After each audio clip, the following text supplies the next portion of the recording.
Bienvenidos al Facebook Live de hoy, martes 5 de julio. A todas aquellas personas que ya están conectadas, les invito a compartir este enlace entre sus conocidos, amistades, invitándoles a conectarse a ver el Facebook Live del día de hoy. Les recuerdo que el tema de fondo es el estilo del presidente Rodrigo Chávez para gobernar. O sea, ¿qué características tiene el presidente de la República para gobernar? O sea, ¿cuáles son los...?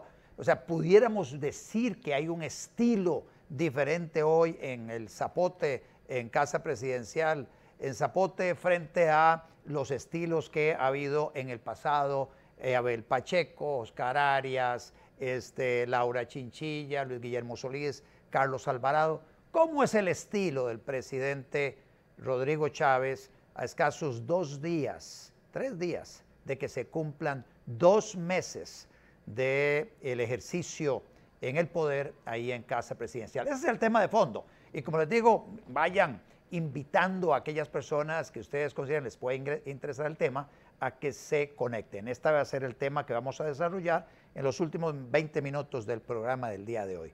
Mientras llegamos allá, como todos los martes, en el Facebook Live, la sección de todo un poco.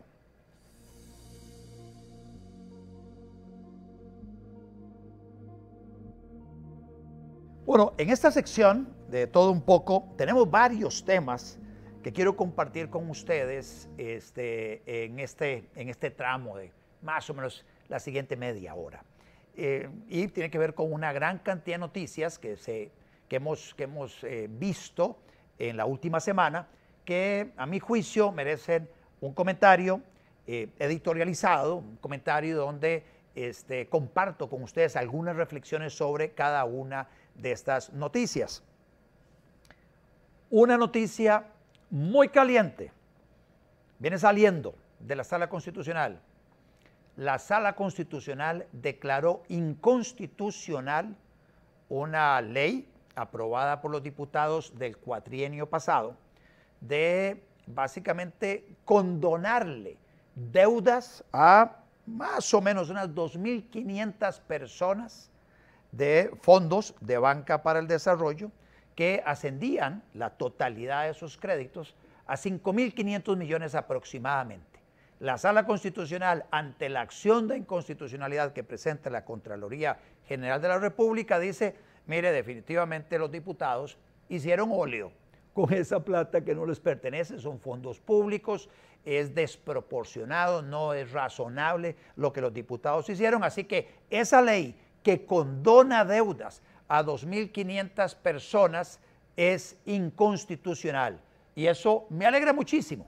Eso es un excelente precedente, porque siempre hay una gran presión para que grupos de deudores se acerquen a los diputados con el propósito de que los diputados aprueben proyectos de ley que luego se convierten en leyes de la República para readecuarles sus deudas o para condonarles, perdonarles del todo las deudas con fondos públicos. Nuevamente, son fondos públicos y por eso requieren de la aprobación de una ley para decir, bueno, eso que son fondos públicos ya no se los vamos a cobrar a estas 2.500 personas, se los vamos a perdonar. Y eso significa que toda la sociedad termina pagando los préstamos de estas personas que por decisión de los diputados se les condonó. Ya ellos no tienen que pagarla, la pagamos todos nosotros.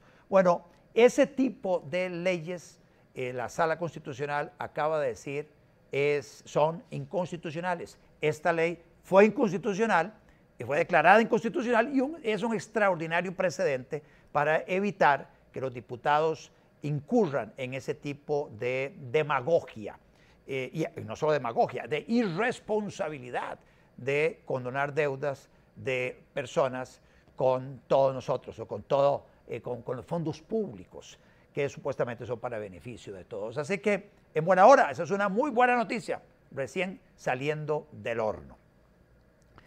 Otra noticia muy buena tiene que ver con la firma del presidente de la República al reglamento de la ley de nómadas digitales. el presidente de la República finalmente firma este reglamento que era necesario para que esta ley, aprobada hace un poquito más de 10 meses, pudiera entrar en vigencia. Vean ustedes, se aprobó hace 10 meses y no entraba en vigencia porque faltaba el reglamento. En la ley se estableció un transitorio y decía que para noviembre tenía que estar listo el transitorio, noviembre del año pasado. Bueno, llegamos a noviembre, no se hizo nada, llegamos a enero, febrero, y entonces sabía que migración salía con alguna ocurrencia y otro departamento por acá salía con ocurrencias. Había un montón de ocurrencias de estos burócratas de mandos medios en todas estas entidades gubernamentales que tenían que ver con la puesta en práctica de la ley de nómadas digitales. Y entonces, bueno, terminó la administración de Carlos Alvarado y no pasó absolutamente nada. Entra esta nueva administración y entonces le dan el mandato al presidente ejecutivo del ICT, William Rodríguez, y a las personas de migración para que trabajen rápidamente en la elaboración del reglamento que viniera a posibilitar que esta ley se aplique en Costa Rica y que se abran las puertas para que esas personas que andan con su mochila al hombro, la computadora, andan trabajando ya no desde casa, pero desde diferentes otros lugares que no es su casa de habitación, haciendo teletrabajo, lo puedan hacer acá desde Costa Rica, en diferentes lugares del país. Y para eso entonces se les exonera los impuestos de importación de todo el equipo que traigan para hacer su trabajo acá, se les exonera de impuestos sobre la renta por el trabajo que hagan desde Costa Rica para estas empresas fuera del país, se les da una visa ampliada para que no tengan que salir cada 3 meses o a veces cada mes del país para validar su condición migratoria en el país. Entonces, bueno, se les permite 1 año con la posibilidad de extenderlo otro año, nada más tienen que demostrar que tienen ciertos ingresos producto de su trabajo y bueno, además estas personas se les dice, ustedes pueden traer la plata que ustedes quieran y luego la mandan de vuelta sin ningún problema de impuestos. Así que en buena hora que esta reglamentación salió, que esta ley se convirtió finalmente en una ley operativa. Ahora esperemos que gracias a este nuevo marco normativo, miles de personas vengan a Costa Rica a trabajar desde Costa Rica para diferentes empresas en el planeta, generando una gran cantidad de beneficios para el país, producto del alquiler que tienen que pagar, ya sea de un hotel, de una casa, un apartamento, lo que fuera, que se vengan con su familia, acá consumen, van a restaurantes, van a tiendas, hacen turismo por el país, alquilan un carro, compran un carro temporalmente, van a las estaciones de servicio, pagan un seguro, etc. Así que solo beneficios trae al país el abrir las puertas para que estos nómadas digitales vengan a trabajar desde Costa Rica. Otra noticia, el gobierno los miércoles nos tiene acostumbrados a que salen del Consejo de Gobierno un montón de noticias fabulosas.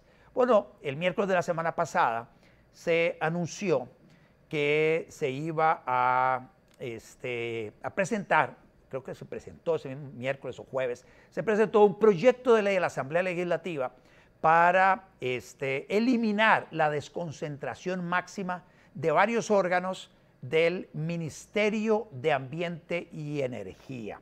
Entonces, de tal manera que al eliminar esta desconcentración máxima, se le acercan estos entes públicos al ministro, para que el ministro sea tenga mayor control sobre ellos y pueda ejercer su autoridad en estas dependencias gubernamentales, todas dentro de la estructura del MINAE.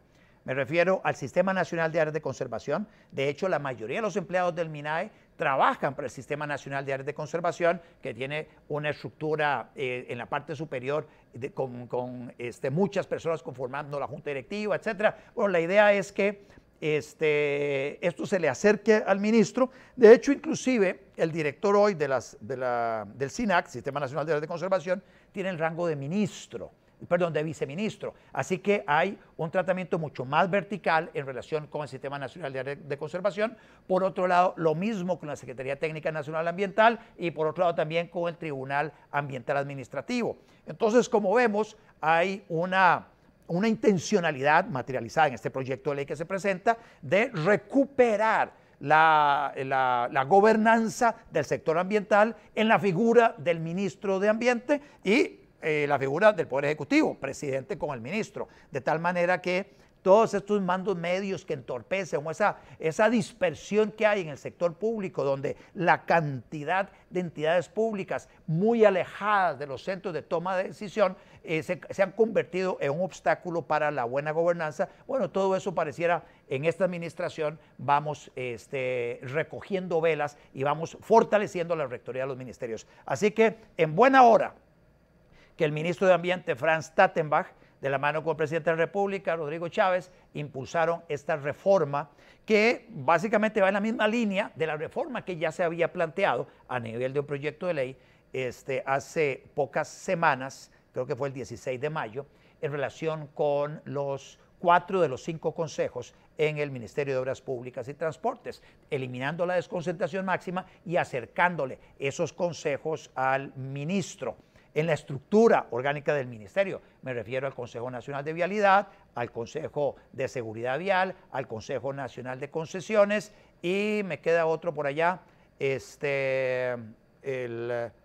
Consejo Técnico el Consejo de Transporte Público. Queda nada más el Consejo Técnico de Aviación Civil por fuera. Bueno, esos otros 4 consejos se le acercan al ministro eliminando la desconcentración máxima de esos órganos. Me parece fabulosa la iniciativa de esta administración en estos 2 ministerios y nos anuncian de que se está trabajando algo a nivel de cultura también. Así que yo espero que los diputados tramiten aceleradamente esta iniciativa, que nuevamente la celebro porque viene a darle gobernanza a estos entes públicos, viene a fortalecer la responsabilidad política de quien detenta el cargo de ministro de Ambiente y, por supuesto, la responsabilidad política del presidente, que a través de su ministro de Ambiente puede dictar política pública en materia ambiental y tiene ya estos órganos para ejecutar y no para entorpecer las decisiones que vengan de Presidencia de la República y del ministro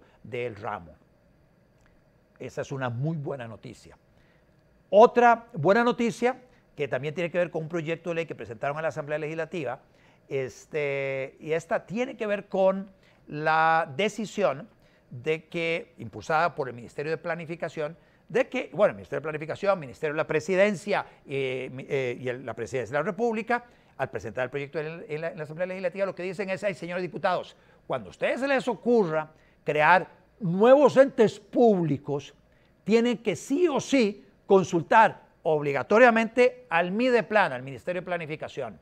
Y esto con el propósito de que desde el Mideplan puedan llamar la atención al presidente diciendo, mire, pero ahí los diputados siguen creando entes públicos y la burocracia sigue aumentando sin control, que es lo que ha pasado en Costa Rica en las últimas administraciones. Entonces acá, es como una especie de semáforo que se pone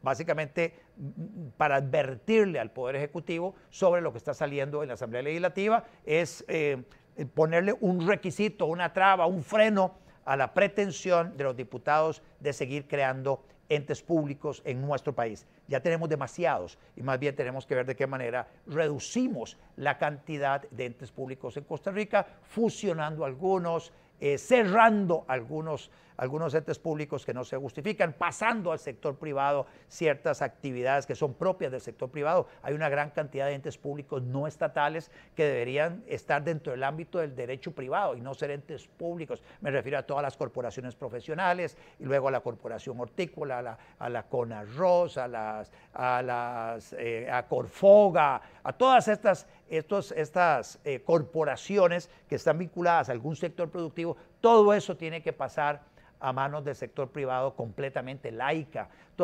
ICAFE, Corbana, todas estas, en lugar de ser entes públicos no estatales, debieran ser entidades privadas financiadas directamente por las personas afiliadas, asociadas a estas organizaciones, no mediante impuestos, no mediante transferencias presupuestarias, sino producto de las cotizaciones, de las contribuciones que hacen las personas que están inscritas o afiliadas a alguna de esas entidades. Y lo mismo con los colegios profesionales. Esa es otra reforma que todavía está pendiente, pero bueno, en buena hora que la ministra de la Presidencia, Natalia Díaz, junto con el presidente de la República y Laura Fernández, ministra de Planificación, presentaran este proyecto en la Asamblea Legislativa para darle voz al Ministerio de Planificación ante la pretensión de los diputados de seguir creando más entes públicos. Otra de las noticias que quiero compartir con ustedes tiene que ver con una nota que sale en el diario La Extra el día de hoy. Y salió, por lo menos estuvo desapercibida en otros medios de comunicación, salió en La Extra, y dice así: el presidente pone ultimátum a migración para arreglar problema en aeropuertos, y le da a migración 22 días para que resuelvan esa vaina.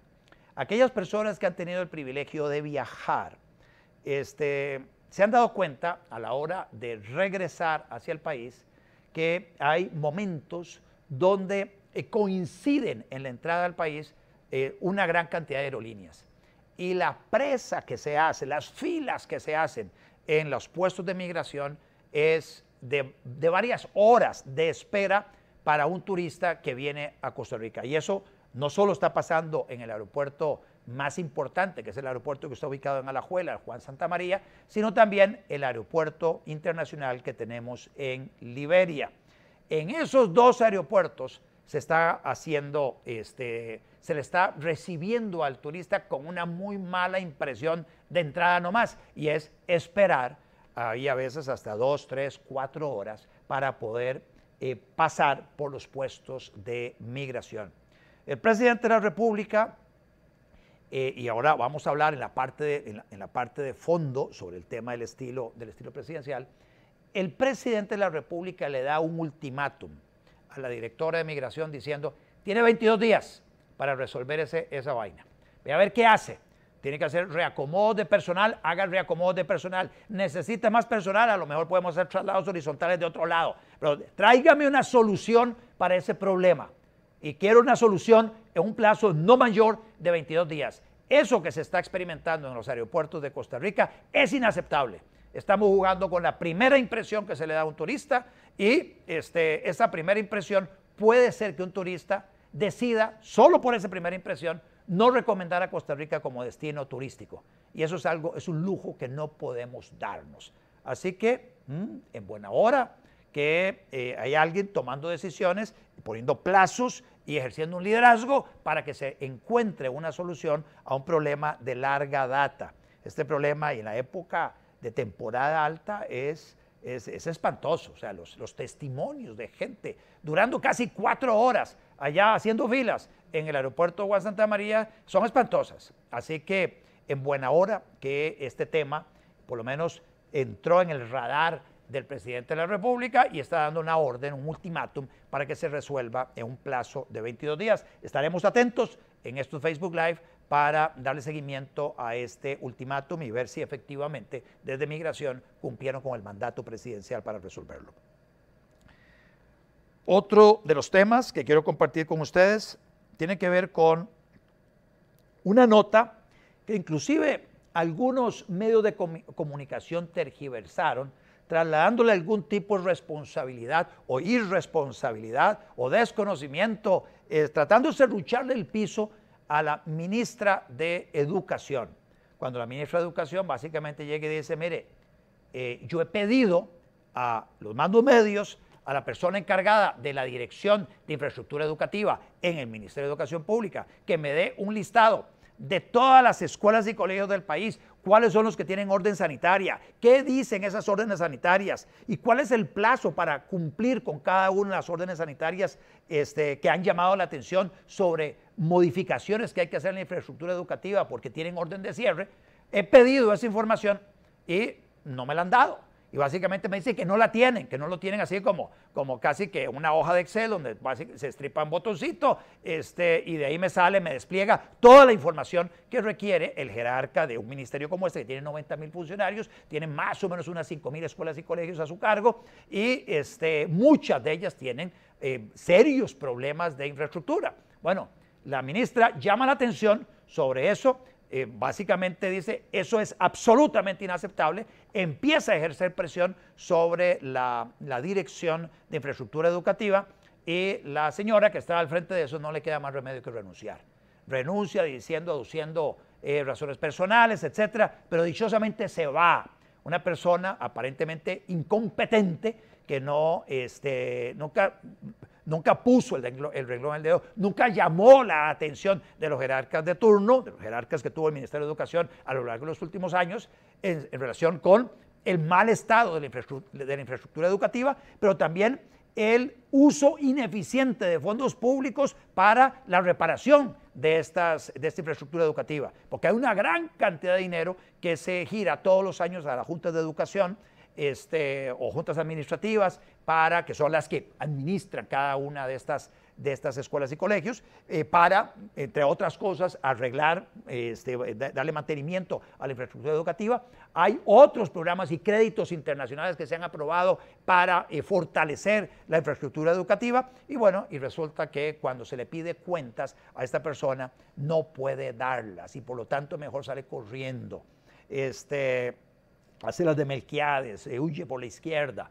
Y bueno, en buena hora, porque así la ministra puede nombrar al frente de esta dirección a una persona que responda al mandato que le da la ministra, y de inmediato están haciendo este inventario del estado en que se encuentra toda la infraestructura educativa pública en nuestro país. Como les dije, son casi 5,000 escuelas y colegios, y muchas de ellas con orden sanitaria de cierre desde hace años.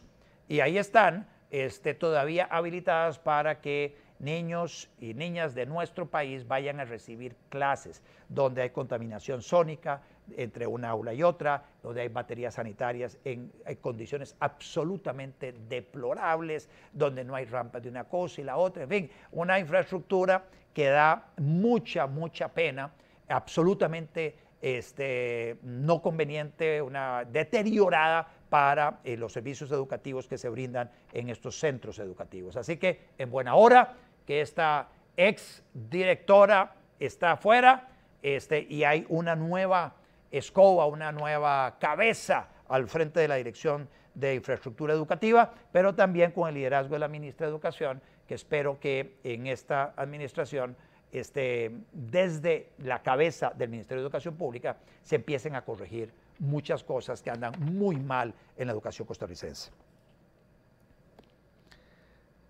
Tenemos otra noticia, también vinculada a la Junta de Educación. Resulta que en una entrevista que le hacen hoy, por lo menos sale publicada hoy en el diario La Nación, Leonardo Sánchez, viceministro de Educación, llega y dice, mire, nos hemos encontrado, que acordémonos que tenemos 8 años del Partido Acción Ciudadana en el gobierno, 8 años que ha sido un desastre absoluto. Bueno, entonces entra esta nueva administración y dice, vea, nos hemos encontrado con que todos los años se le giran a la Junta de Educación 220,000 millones de colones. Lo que oyeron, 220,000 millones de colones. No estamos hablando de 3 pesos, 220,000 millones de colones a la Junta de Educación. ¿Para qué? Bueno, para que esta Junta de Educación, administrando ese dinero, le den mantenimiento a la infraestructura educativa, compren alimentos para darle alimentos a los niños, y básicamente ese es lo que le da contenido económico a los comedores escolares, para pagar también el transporte de estudiantes de diferentes lugares cercanos a una escuela, donde básicamente se contratan las diferentes líneas de ese bus de escolares para recogerlos y llevarlos al centro educativo. Eso esas son tal vez las funciones primordiales que se hacen con esos dineros. ¿Qué es lo que se ha encontrado el Ministerio de Educación, un nuevo grupo que está al frente del Ministerio de Educación? Que no habían auditorías como Dios manda, en cada una de estas juntas de educación, que las juntas de educación, la mayoría de ellas, no tiene habilidades ni conocimientos de la normativa que se requiere para poder contratar con fondos públicos lo que más conviene a la escuela o colegio. Me refiero a que ni siquiera están haciendo la mayoría de ellas uso de este sistema de informática para compras públicas, el SICOP, que le permitiría recibir ofertas de muchísima gente, de muchísimos oferentes para los bienes y servicios que ellos tienen que comprar. No tienen habilidades para manejar el SICOP.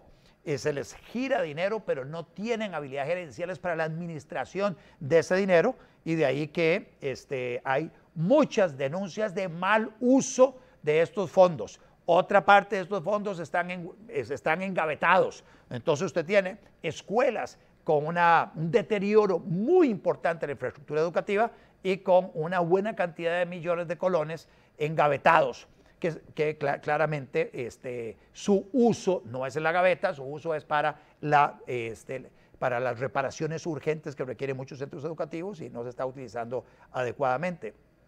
Bueno, el Ministerio de Educación está básicamente diciendo, nos vamos a meter en eso, no es posible que se siga administrando esa cantidad de dinero de la forma en que se ha venido administrando, girándolos sin ton ni son y sin mayor supervisión sobre el uso de esos fondos. Estamos hablando de fondos públicos.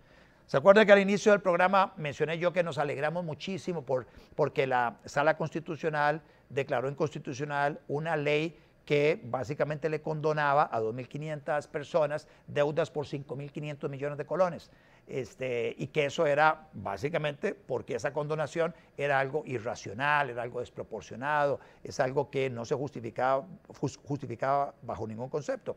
Bueno, aquí se están girando 220.000 millones todos los años a las juntas de educación, con muy poquito control en relación a cómo disponen esas juntas de educación de esa gran cantidad de dinero. Así que en buena hora que el viceministro Leonardo Sánchez está asumiendo ese liderazgo con el mandato que le da la ministra de Educación para ponerle el reflector y ponerle una lupa muy grande a ese proceso y a esa forma en que se manejan los fondos públicos en las juntas de educación. Otro tema, muy rápidamente, también sale, yo creo que en el diario La Nación hoy o ayer, que tiene que ver con la Alianza del Pacífico. Recuerden que la semana pasada varias cámaras empresariales le mandan una nota al presidente diciendo: presidente, nosotros, todos este montón de cámaras, queremos que el gobierno retome el proceso de incorporación de Costa Rica a la Alianza del Pacífico, con el propósito de ampliar los mercados para productos costarricenses, con el propósito de que también los consumidores, 5 millones de consumidores, podamos tener acceso a los bienes producidos en estos otros países que conforman la Alianza para el Pacífico. Y recordemos que ahí hay 4 países que son muy grandes en cuanto a su población, en cuanto al peso económico que tienen en América Latina. Nos referimos a Chile, a Perú, Colombia, México. Estos son los países más relevantes de la Alianza para el Pacífico. Costa Rica inició en el gobierno de Laura Chinchilla hace ya casi 10 años, inició el proceso para formar parte de la Alianza para el Pacífico, y luego nos topamos con los gobiernos del Partido de Acción Ciudadana que paralizaron todo ese proceso. Inclusive en la campaña que pasó, el candidato del Partido de Liberación Nacional, José María Figueres, dijo: miren, no, ya el barco de la Alianza para el Pacífico había salido, que ya no nos íbamos a montar en ese barco, ya no nos íbamos a montar en ese tren. Bueno, esta administración está diciendo: no, ¿cuál no nos vamos a montar? Vamos a correr y vamos a nadar bien, con toda la fuerza del mundo para ver de qué manera nos montamos en la Alianza del Pacífico. Porque la Alianza del Pacífico no solo básicamente blinda contractualmente las posibilidades de que los productores costarricenses exporten productos hacia estos mercados de millones de consumidores mediante este acuerdo comercial, sino que nos va a facilitar a los 5 millones y pico de consumidores costarricenses también acceder a los bienes producidos en estos países y metiendo más competencia, más variedad, y eso hace que los consumidores salgamos mejor. Pero no solo tiene esa ventaja la Alianza para el Pacífico, sino que además abre las puertas nos permite negociar como bloque con el otro lado del Pacífico, con países asiáticos, donde varios países asiáticos también tienen su bloque comercial, y la idea es que ese bloque comercial del Pacífico, pero del lado asiático, con el bloque comercial del Pacífico del lado de América,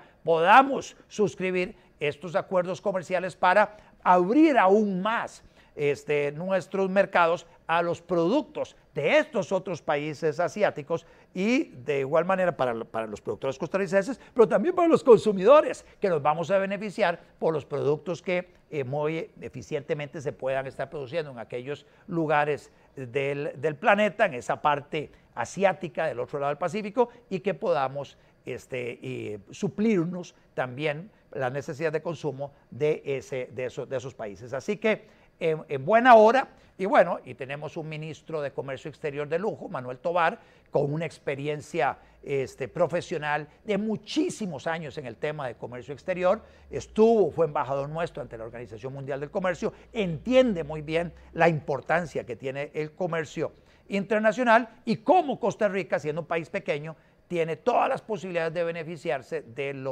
este tipo de acuerdos comerciales. Así que en buena hora que Manuel Tovar está liderando esto, con el mandato obviamente del presidente de la República, que le ha dicho, camine Manuel, vamos a ver de qué forma en el menor plazo posible terminamos de montarnos en ese barco de esa Alianza para el Pacífico. Aparentemente ya no se requiere acuerdos presidenciales, y los acuerdos presidenciales se tomaron en el pasado. Ahora lo que requiere Costa Rica es cumplir con ciertas formalidades para finalmente llegar y formar parte de esta alianza de países que tienen este frente al mar Pacífico y que se han conformado como un bloque comercial muy importante.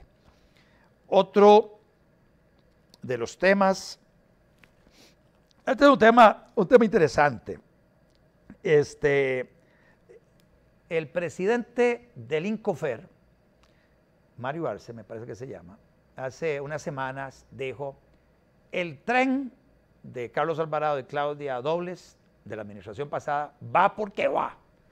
El tren rápido eléctrico de pasajeros, el tren metropolitano, no sé cómo le llaman.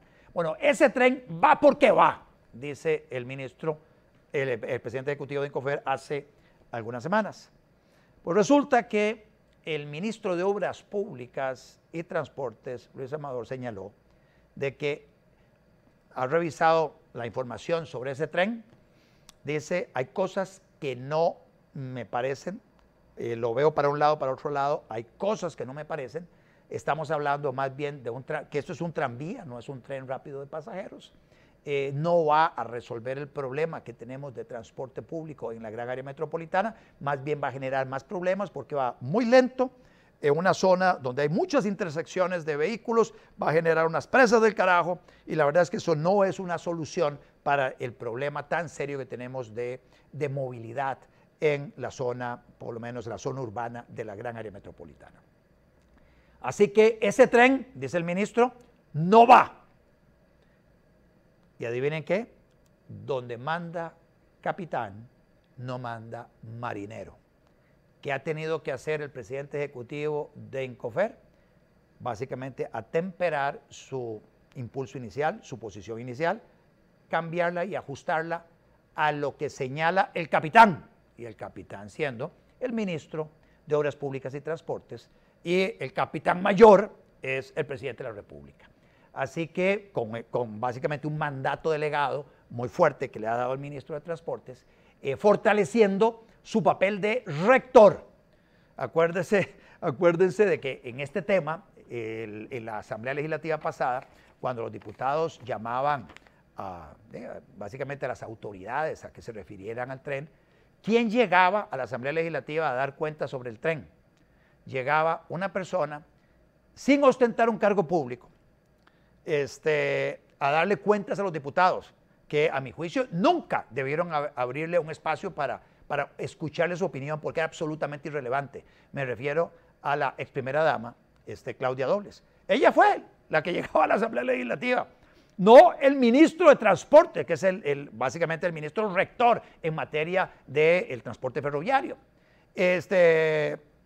Ni siquiera la presidenta ejecutiva de Incofer llegó ahí como a darle un acompañamiento, pero la voz cantante en la Asamblea Legislativa en relación con el proyecto del tren era Claudia Dobles. Bueno, ya ahí nos mostraba que la cosa andaba, pero absolutamente mal.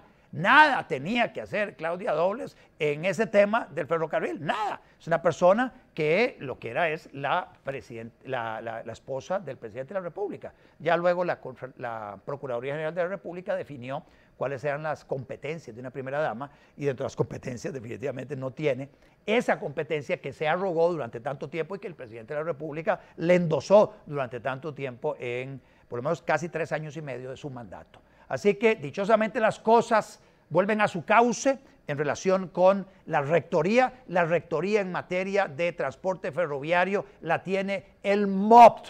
El MOPT es el capitán, y donde manda capitán no manda marinero. Así que si el presidente ejecutivo de Incofer no se alinea, pues hay que quitarlo. Así que, ¿qué optó por hacer el presidente ejecutivo de Incofer? Alinearse a lo que definió el capitán. Ese tranvía no va. Se va a buscar cómo replantear todo ese tema, pero ese proyecto, a como estaba concebido, no va.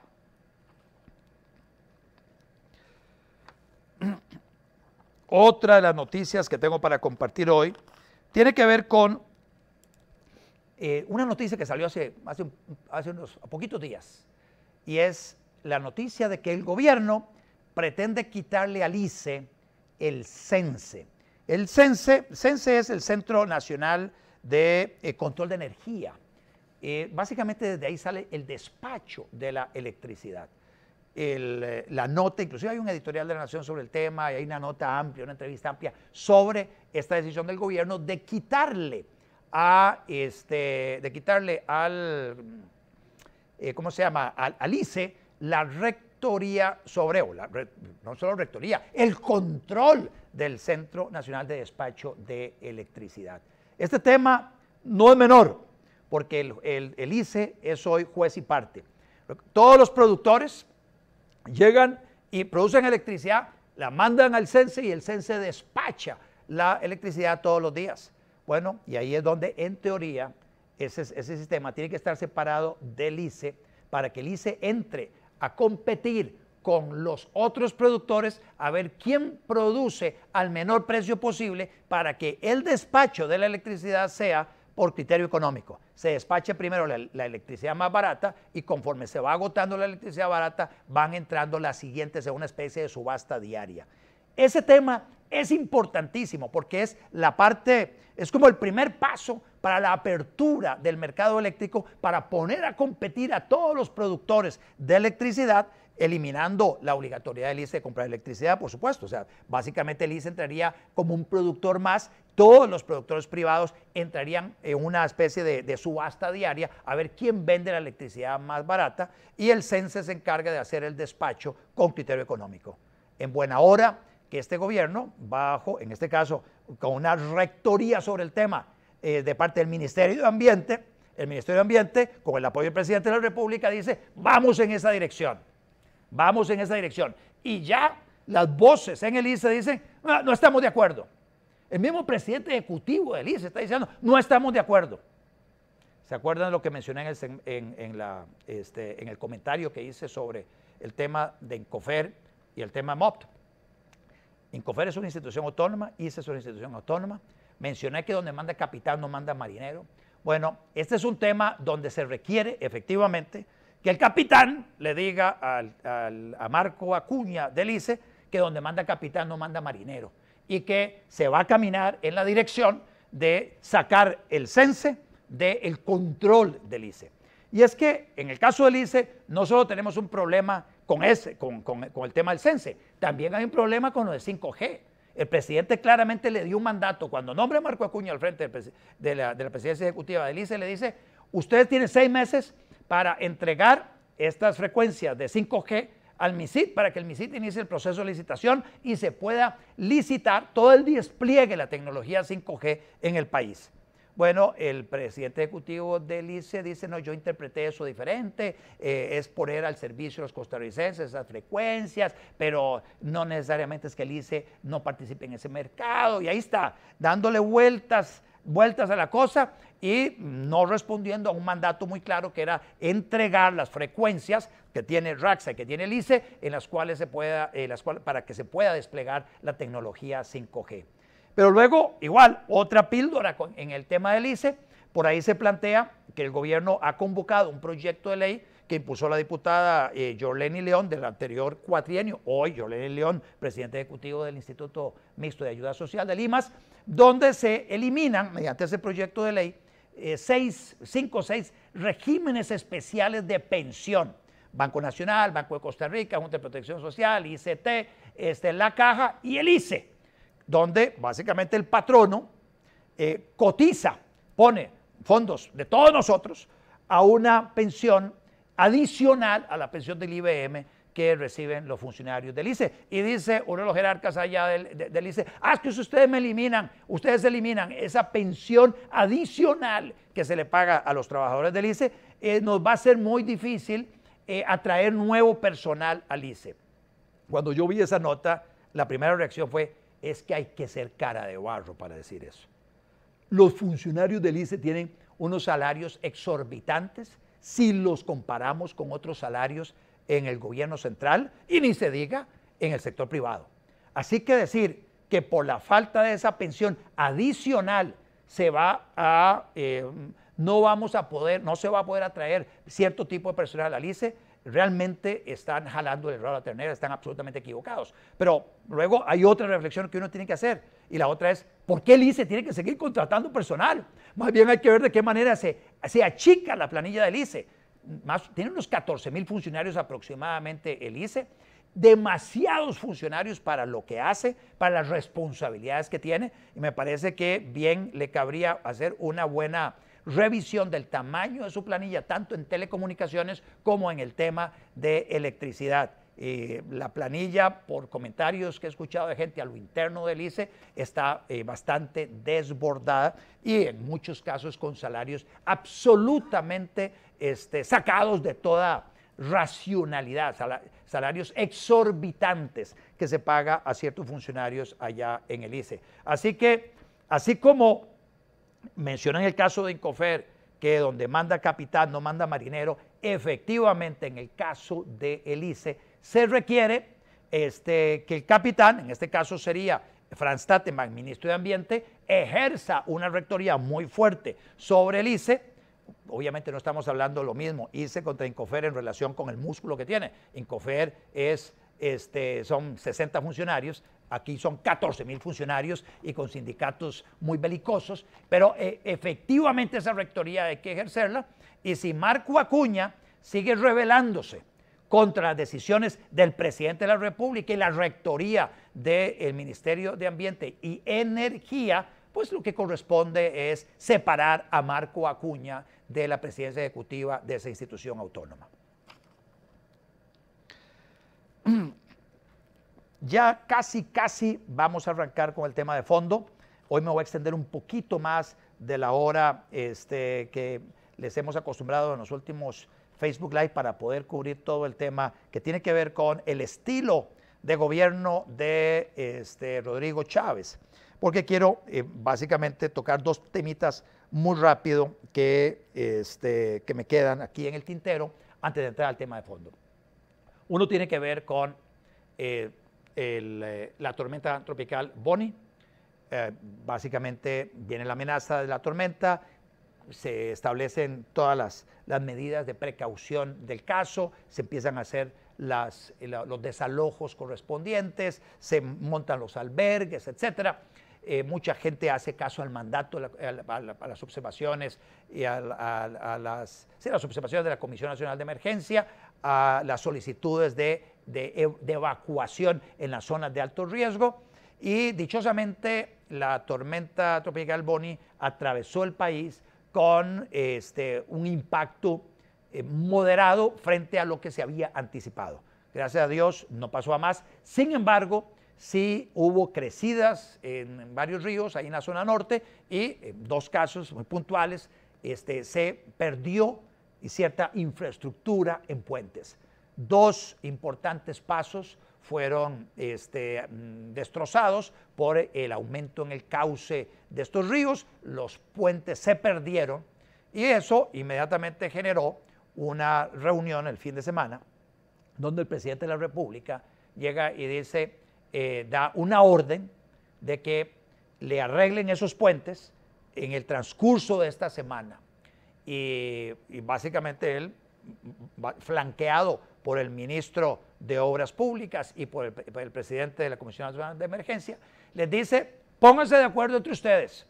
Me dicen que hay unos puentes allá abandonados en la trocha fronteriza, no se sabe de quién son, si son de CONAVI, la Comisión Nacional de Emergencia, lo que sea. Vean a ver ustedes cómo arreglan ese embrollo legal. No quiero leguleyadas, quiero que las cosas se resuelvan. Y busquen puentes ahí por donde haya, porque me estoy comprometiendo con esas comunidades del Cantón de San Carlos de que esta semana restituimos esos pasos con unos puentes. Inmediatamente ante esa decisión del presidente, no faltaron las voces que decían, no, eso no se puede hacer, que qué barbaridad, que cómo dices que son leguleyadas, que esto y que el otro, que el presidente está siendo muy autoritario, no sé qué cosas. El cuento largo, corto, es que efectivamente se encontró que habían 3 estructuras de puentes aquí en la zona de Colima, ahí básicamente sin uso, que el presidente ordenó que de inmediato las trasladaran para allá, y los puentes en la trocha fronteriza, bueno, llegaron a un convenio entre la Comisión Nacional de Emergencia y el CONAVI, donde la Comisión Nacional de Emergencia le dona a el CONAVI esa infraestructura, esos puentes. Le buscaron la comba al palo, lo hicieron el fin de semana y están ejecutando en estos momentos. Bueno, eso muestra también unas características del presidente que vamos a comentar más adelante, pero lo importante es que se está resolviendo un tema que era apremiante para las personas que viven en esa zona.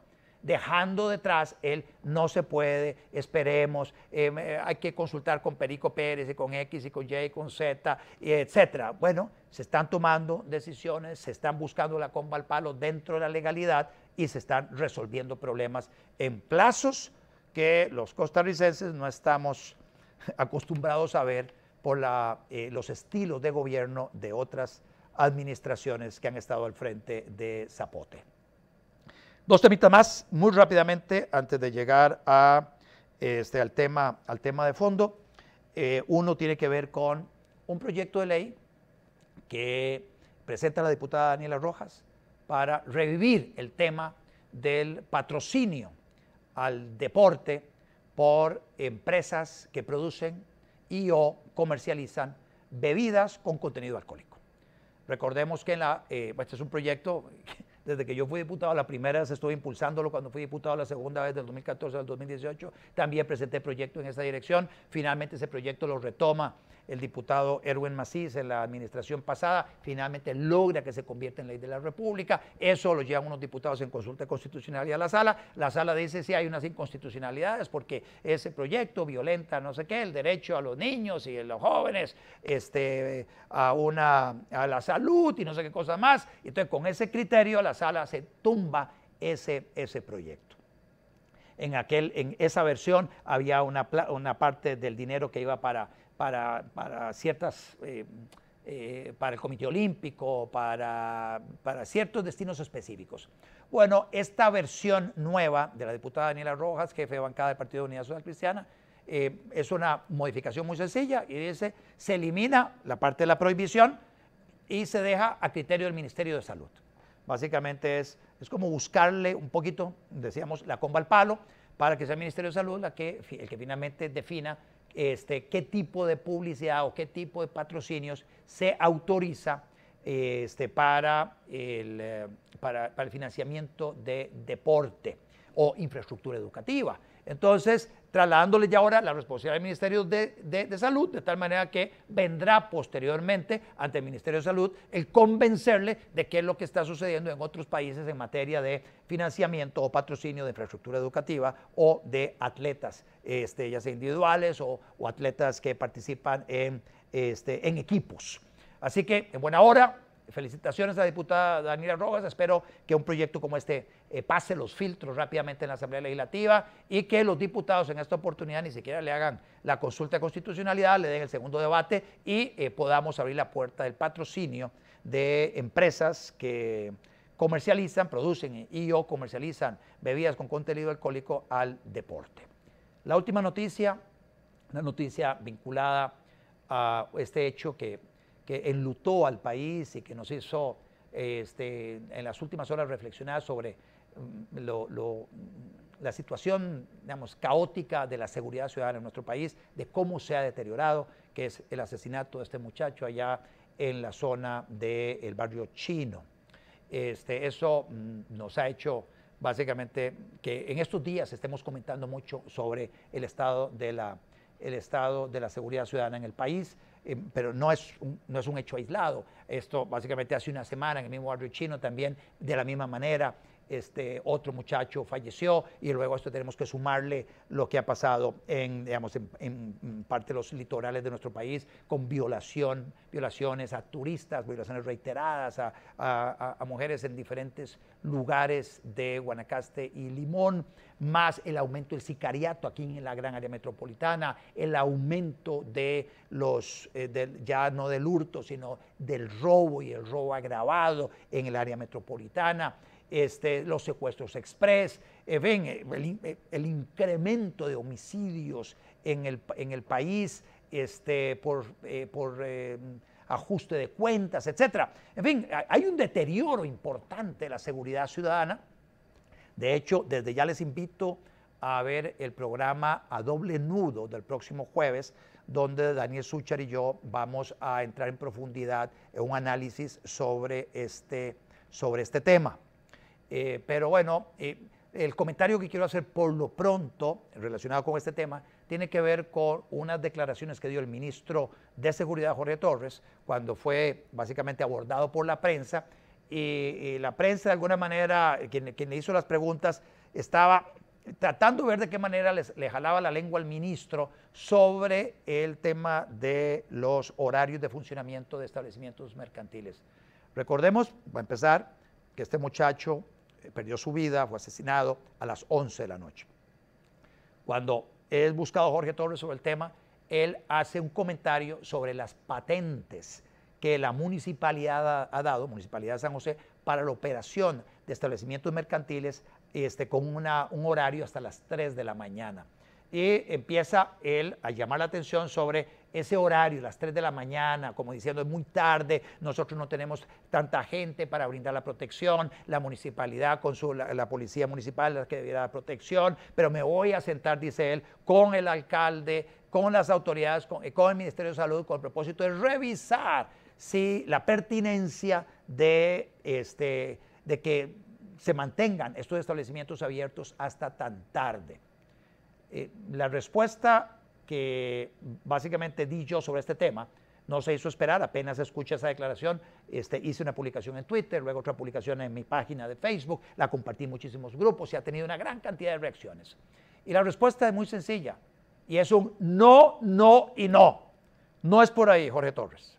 Ministro de Seguridad no es restringiendo la propiedad privada, no es restringiendo la libertad de comercio, no es restringiendo la autonomía de la voluntad de las personas, como usted va a atender un problema de la inseguridad que se vive en nuestro país. No es por ahí. Es más, soy de la tesis de que no debería haber ningún tipo de restricción horaria para ningún establecimiento mercantil en el país. Ninguno. Es propiedad privada. Hay libertad de comercio. Hay autonomía de la voluntad. Que si alguien quiere irse a comer algo a las 5 de la mañana, a las 3 de la mañana en algún lugar, ¿cuál es el problema? Que si alguien quiere irse a tomar un trago a las 4 y media de la mañana, a las 5 de la mañana en algún lado, ir a una discoteca a las 5 de la mañana, ¿cuál es el problema? ¿Cuál es el problema? Estamos hablando de propiedad privada, estamos hablando de autonomía de la voluntad, estamos hablando de comercio libre. No es restringiendo esas libertades fundamentales, cómo vamos a atender el problema de seguridad ciudadana. El frío no está en las cobijas. Hay un montón de otro tipo de acciones de política pública que hay que cometer para empezar a recuperar la inseguridad que se ha disparado, y especialmente en estos últimos 8 años de administración del Partido de Acción Ciudadana. Pero no es restringiendo, como digo, las horas de operación de establecimientos mercantiles. Termino con ese comentario, esta sección de todo un poco, y entramos al tema de fondo, el estilo presidencial de don Rodrigo Chávez.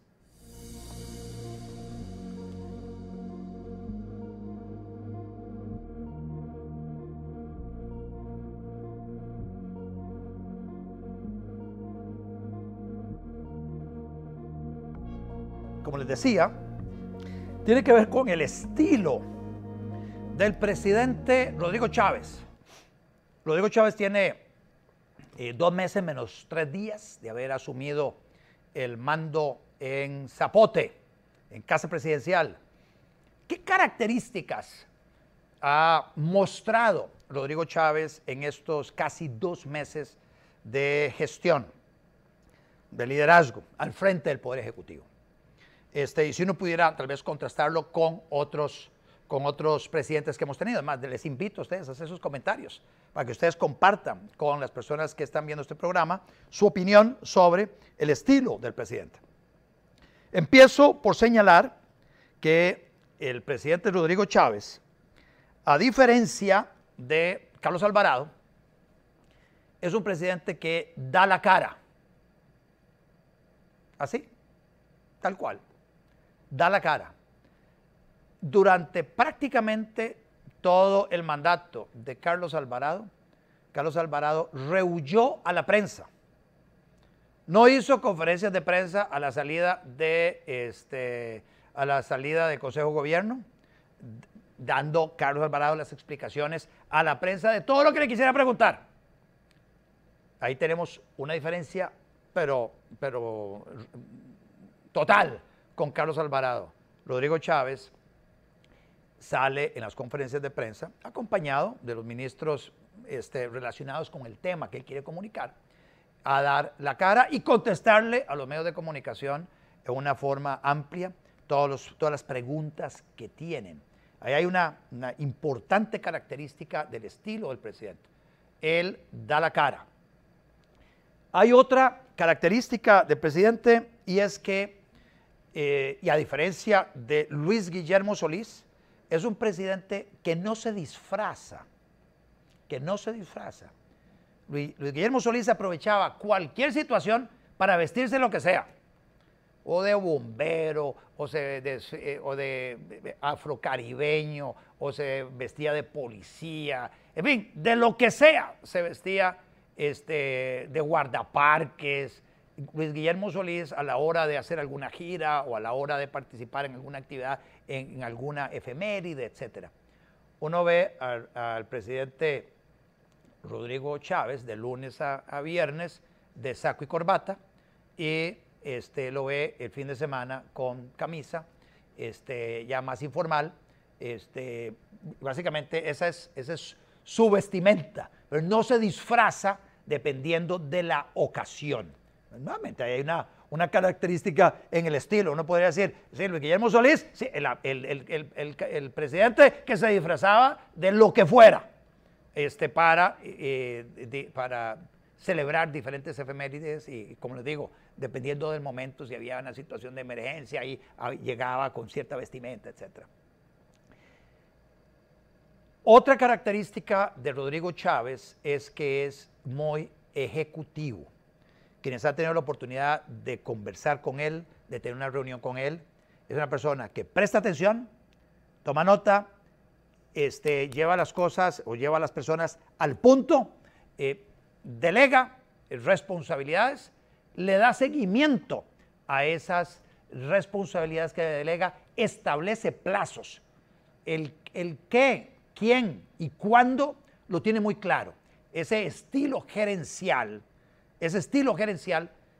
teníamos mucho tiempo de no verlo en Zapote. No lo vimos así con Laura Chinchilla, no lo vimos así con Luis Guillermo Solís, mucho menos con Carlos Alvarado. Así que tenemos una persona con un carácter muy ejecutivo. En el caso de Oscar Arias, allá presidente de 2006-2010, Oscar Arias tuvo, realmente él no ejercía ese liderazgo, él establecía unas líneas básicas generales de gobierno. El que se encargaba de la gestión gubernamental fue su hermano, Rodrigo Arias Sánchez, que fue tal vez el último gran ministro de la presidencia de Costa Rica, que tenía un ámbito de competencias muy amplio, parecía que él era el presidente de la República. Hoy Rodrigo Arias Sánchez es el presidente del Congreso. Pero ese era el estilo de Oscar Arias con básicamente su mano derecha, Rodrigo Arias Sánchez, quien le manejó la parte operativa de gobierno. Pero desde Laura Chinchilla a hoy, pasando por Luis Guillermo y Carlos Alvarado, no hemos tenido un presidente con esas características ejecutivas, y me parece algo a resaltar. El presidente Chávez le gusta el protagonismo, eso definitivamente no es, él es el que va, es una persona corpulenta, alta, y le gusta, digamos, la confrontación, le gusta el debate, la polémica, se hace acompañar de los ministros, pero él es el protagonista. Hay que entender eso, y vamos a tener a un presidente a lo largo de estos siguientes años con una presencia muy importante en la gestión gubernamental a todo nivel, desde el Poder Ejecutivo, pero también con liderazgo a nivel de las autónomas, alineándolas para que básicamente se vayan acomodando a el liderazgo que se ejerce desde Casa Presidencial. Otras características del presidente Chávez es que ejerce el liderazgo, y es un liderazgo básicamente formal. Él es el presidente, y como presidente es el que toma las decisiones del Poder Ejecutivo. Él es el responsable de tomar decisiones. Y así lo dijo muy claro a la prensa con el caso de Nicaragua. Y sí, todos los diferentes expresidentes le mandaron una nota: mire, que no queremos que usted, nosotros le estamos recomendando a usted no apoyar al candidato del régimen de Ortega, no sé qué cosa, bla, bla, bla, para la Secretaría General del SICA, la Secretaría de Integración Centroamericana. Y el presidente le dice: les agradezco lo que ustedes me están mandando, lo recibo con el corazón amplio, con las orejas abiertas, o sea, recibo de muy buena gana el comentario que ustedes hacen, pero les recuerdo que el presidente soy yo, y el que toma la última palabra soy yo, y el que da y dice la última palabra soy yo, y además lo voy a hacer pensando en lo que más conviene a los costarricenses. Entonces ahí de una vez recuerda una vez más que él es el que está al frente del Poder Ejecutivo, él es el que toma las decisiones, él es el que ejerce el liderazgo. Y este tema no lo sentíamos de esa manera en las últimas administraciones. Vemos a una persona con ese liderazgo formal.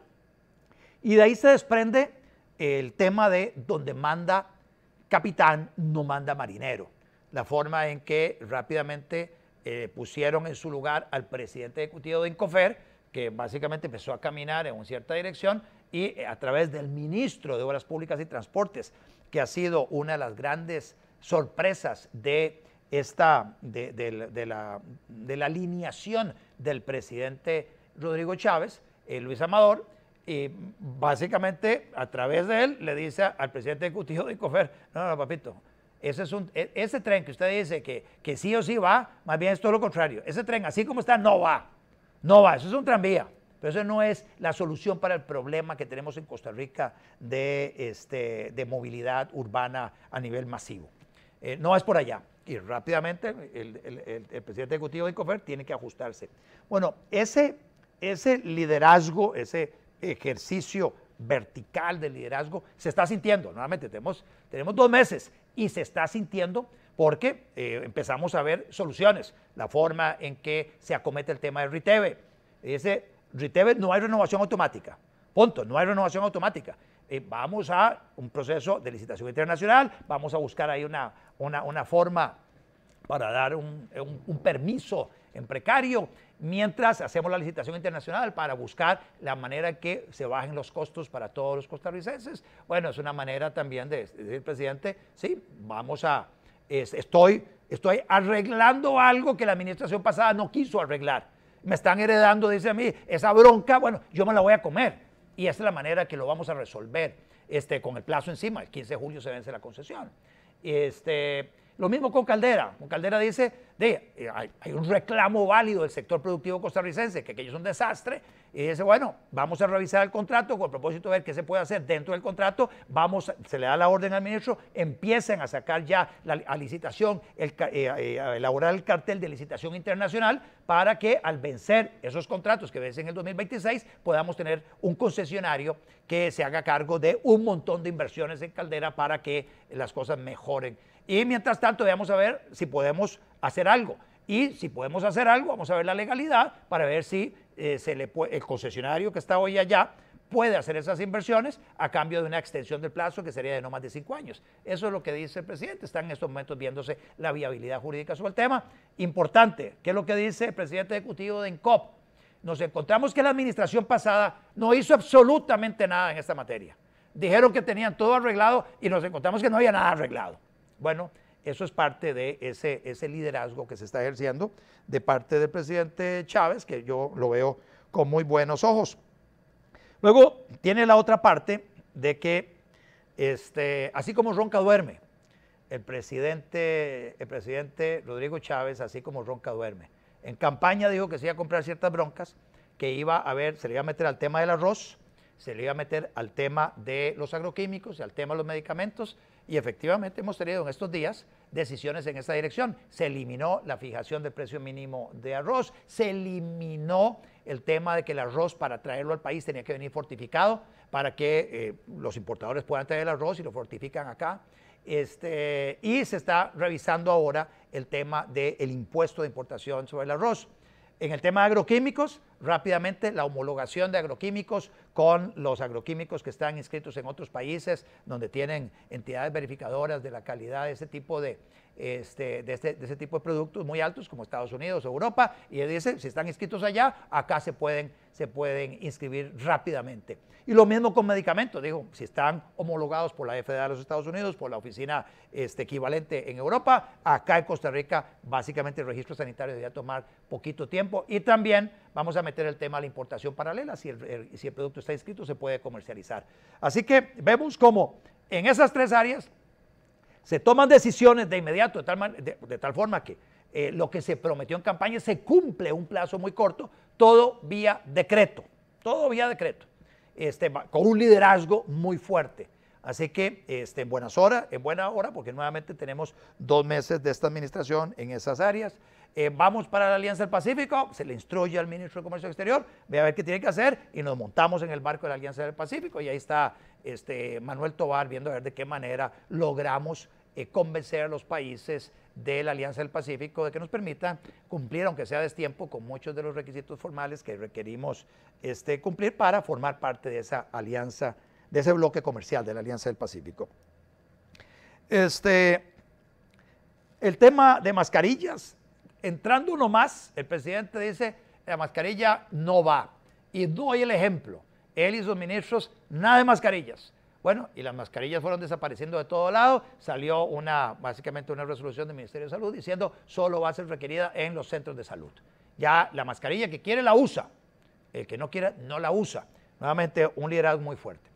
Donde ha habido un zipizape en relación con el presidente y por lo menos el discurso, lo que dijo en algún momento, tiene que ver con la vacunación.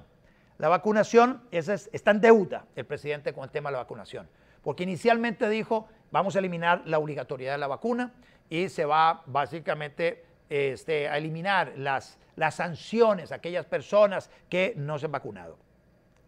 Tenía que sacar una modificación al decreto que firmó Carlos Alvarado en esa dirección, y ese decreto todavía sigue vigente, y lo único que se ha hecho es decirle a los jerarcas de las entidades, hacerles una sugerencia de que no le abran procedimiento administrativo a las personas por no vacunarse, pero es una sugerencia. Hay entidades públicas que han seguido abriendo procedimientos administrativos porque el decreto todavía sigue vigente, el decreto que obliga a todos los funcionarios públicos a vacunarse, o el decreto que obliga a los menores de edad, en edad pediátrica, entre 5 y 11 años, a vacunarse. esos decretos que acompañaron la decisión de la Comisión Nacional de Vacunación siguen vigentes. La Comisión Nacional de Vacunación emitió su opinión en relación con la vacunación de los niños en edad pediátrica y metió en el cuadro de vacunas obligatorias la vacuna contra el COVID, pero la otra parte, la que tiene que ver con funcionarios públicos, realmente no es una decisión de la Comisión Nacional de Vacunación, que dijo que a ellos había que vacunarlos. Fue una decisión del presidente de la República de aquel entonces. Entonces, eso sí se debería poder eliminar en una forma muy sencilla mediante decreto, que no lo ha hecho el presidente, es una deuda que todavía está pendiente y eso está generando todavía mucha incertidumbre en personas en el sector público y entes públicos todavía aplicando sanciones que, a mi juicio, no deberían aplicarse en estos momentos. El presidente, dentro de otras sus características de ese estilo, dijo, yo gobierno para todos.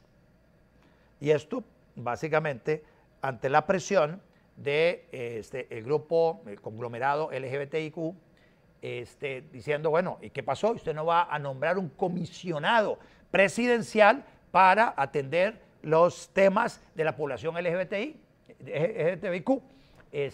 Y el presidente dice, no voy a nombrar. No voy a nombrar porque yo gobierno para todos. No voy a tener una persona, un comisionado presidencial para asuntos indígenas o asuntos de los afrodescendientes. No voy a tener comisionado para ningún grupo de nada. Lo que va a haber es una persona en inclusión social. Básicamente, esa es ver la manera en que a través de política pública se busca la inclusión de todas las personas, de todos los costarricenses al tejido social de nuestro país. Básicamente.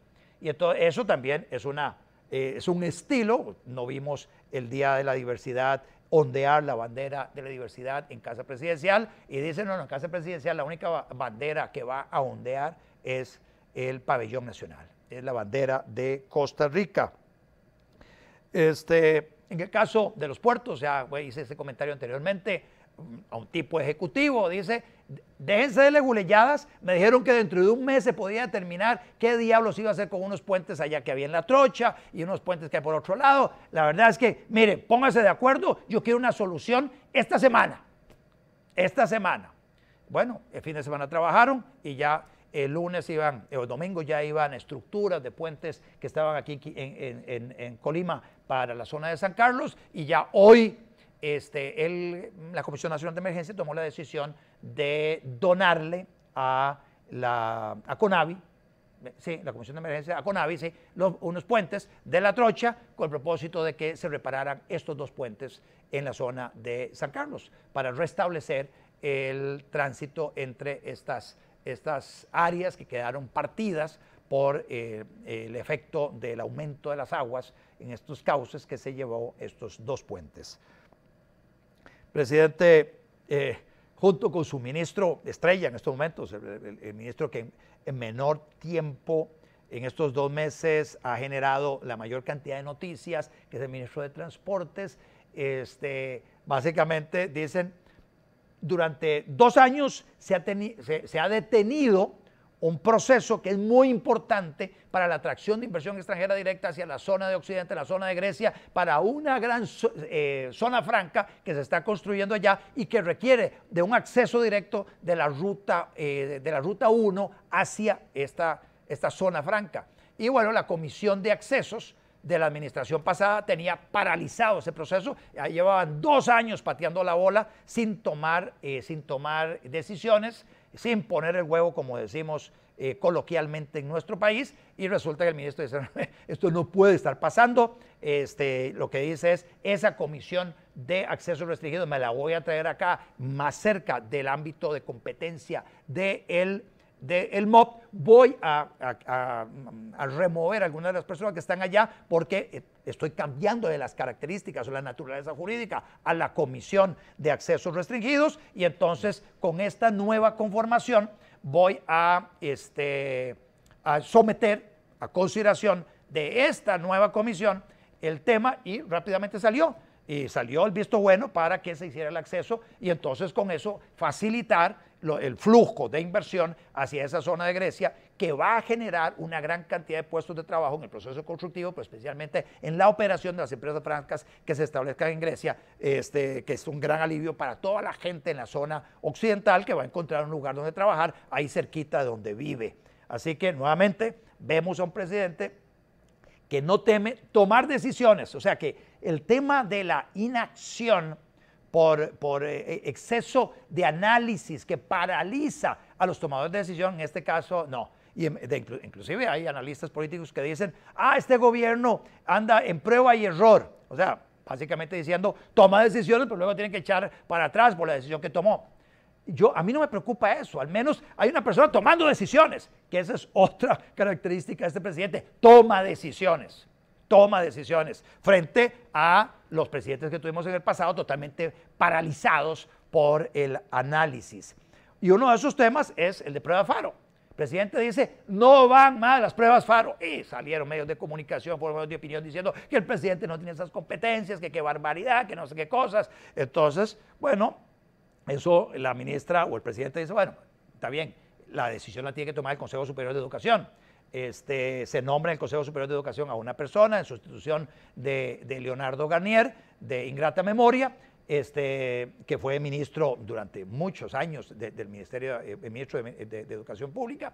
Se nombra a Astrid Fischel allá y se somete a consideración del Consejo Superior de Educación la decisión del presidente sobre las pruebas Faro. ¿Y qué pasó en el Consejo Superior de Educación? Bueno, el Consejo Superior de Educación aceptó la posición del presidente en relación con este tema de las pruebas Faro. Y a través de su ministra, una ministra también que está muy empoderada en el Ministerio de Educación, se logra hacer valer la posición del presidente. Y no más pruebas Faro. Bueno, nuevamente ahí demostrando el liderazgo en la toma de decisiones.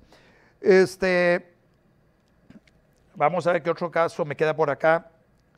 Bueno, en términos generales, hay otro comentario que surge de grupos que están bastante sorprendidos y en forma negativa con el estilo del presidente, porque ya vimos todas estas características del presidente.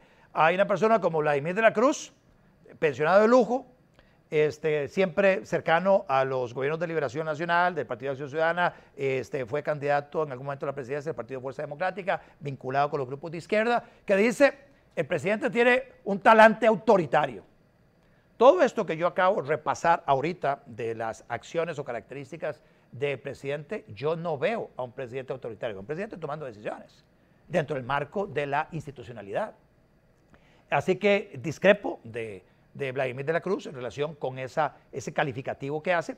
Y relacionado con ese tema, digamos, autoritario, también grupos ambientalistas dicen, hay una especie de inclinación a posturas autoritarias del presidente porque está concentrando en el Ministerio de Ambiente una gran cantidad de poder. Y básicamente este comentario de organizaciones ambientalistas está referido a al acercarle al ámbito de, digamos, rector o el ámbito de decisiones del ministro de Ambiente, tanto la Secretaría Técnica Nacional Ambiental como el Tribunal Tribunal Ambiental Administrativo, como el Sistema Nacional de Áreas de Conservación, básicamente eliminando las desconcentraciones máximas para acercárselas al ministro para efectos de la gobernanza y que sea el ministro el que pueda tomar las riendas de todo el sector de ambiente.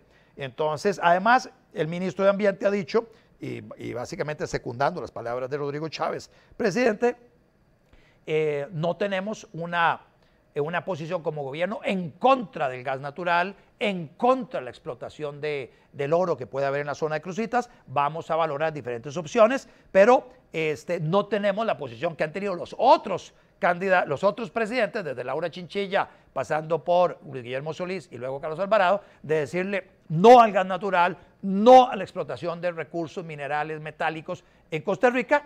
Esta administración, desde campaña, y el ministro de Ambiente lo está básicamente ratificando, está dispuesta a entrar en una consideración sobre este tema. Sobre cómo hacerlo, esa es ahora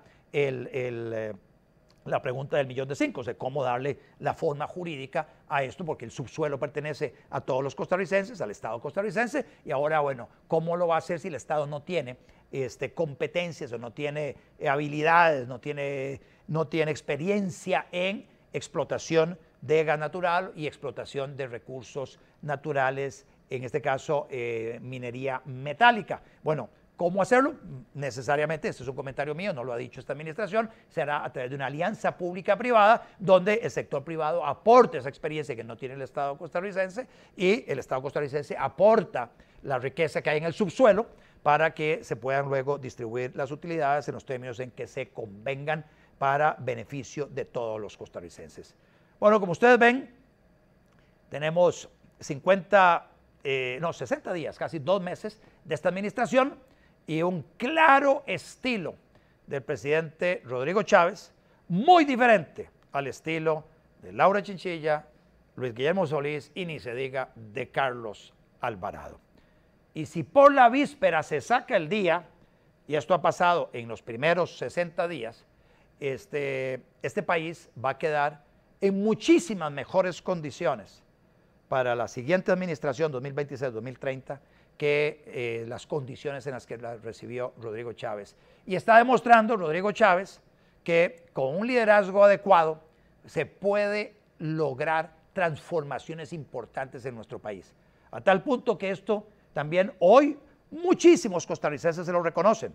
Cada vez son más las personas que dicen, no voté por Rodrigo Chávez, pero celebro lo que estoy viendo. Me gusta lo que estoy viendo. Es más, en una encuesta que se acaba de hacer sobre la opinión de los costarricenses sobre el presidente de la República y su desempeño, en estos momentos Rodrigo Chávez aparece como el presidente mejor valorado, luego de prácticamente, luego de 50 días, el mejor valorado de todos los últimos 40 años en Costa Rica. Entonces tenemos a un presidente que está conectando con el pueblo, tiene apoyo del pueblo en estos momentos y está impulsando reformas estructurales que los diferentes presidentes anteriores no se atrevieron a hacer, en algunos casos por tosudez ideológica, en otros casos por temor, en otros casos por parálisis vinculada con el excesivo análisis, y aquí tenemos a una persona tomando decisiones e impulsando reformas estructurales. Yo celebro que este estilo me permita sentirme optimista de lo que se viene hacia el futuro en Costa Rica. Definitivamente veo cosas interesantes sucediendo y así como estoy alabando esas características del presidente, he sido crítico con algunas decisiones de algunos jerarcas donde básicamente el presidente, mire, aquí le he señalado a un presidente ejecutivo, al del ICE, que a mi juicio usted tiene que sacar la tarjeta amarilla o la tarjeta roja. No está alineado con lo que usted ha señalado en el ICE. O aquí tenemos un presidente ejecutivo de la Caja que básicamente anda, a mi juicio, no está bien alineado con lo que ha dicho el presidente en algunos momentos. Y si efectivamente le está haciendo lo que el presidente en algún momento dijo como ministro de Hacienda, cuando fue ministro de Hacienda en la administración de Alvarado durante algunos meses, sobre el tema de acceso a cuentas bancarias, en eso estoy totalmente en contra. Si esa es la decisión todavía del presidente Chávez, estoy totalmente en contra de una posición como esa. Así que desde su Facebook Live criticaré lo que considero que está mal de la administración. Por lo pronto estoy señalando las cosas que veo con muy buenos ojos, que veo que están bien y que espero se mantenga en esa línea de reformas estructurales, porque en esa línea estoy seguro que podremos poco a poco empezar a cambiar la dirección de este barco en el que estamos todos, el barco de Costa Rica, y enrumbarlo hacia hacia el desarrollo, básicamente hacia crear las condiciones para que todos los costarricenses vivamos mejor. Esto no es obra de una sola administración, pero se requiere de hacer estos cambios estructurales, estos cambios de dirección, para que luego en esa dirección le metamos el acelerador y entonces los diferentes grupos en la sociedad impulsemos con más fuerza esas transformaciones que van a hacer de Costa Rica el primer país desarrollado. Tenemos todas las condiciones, mostrándonos hoy en un entorno latinoamericano que se está tiñendo de rojo como un faro de libertad, faro de desarrollo para toda América Latina, mostrándole a los otros países de la región que la ruta de la prosperidad es abrazando políticas públicas liberales. Hoy se me fue el tiempo volado, no voy a poder sacar el ratito que saco todos los Facebook Live para atender comentarios, observaciones de ustedes. Les deseo una muy buena noche y que tengan una extraordinaria semana. Nos vemos, si Dios quiere, el próximo martes en otro Facebook Live más.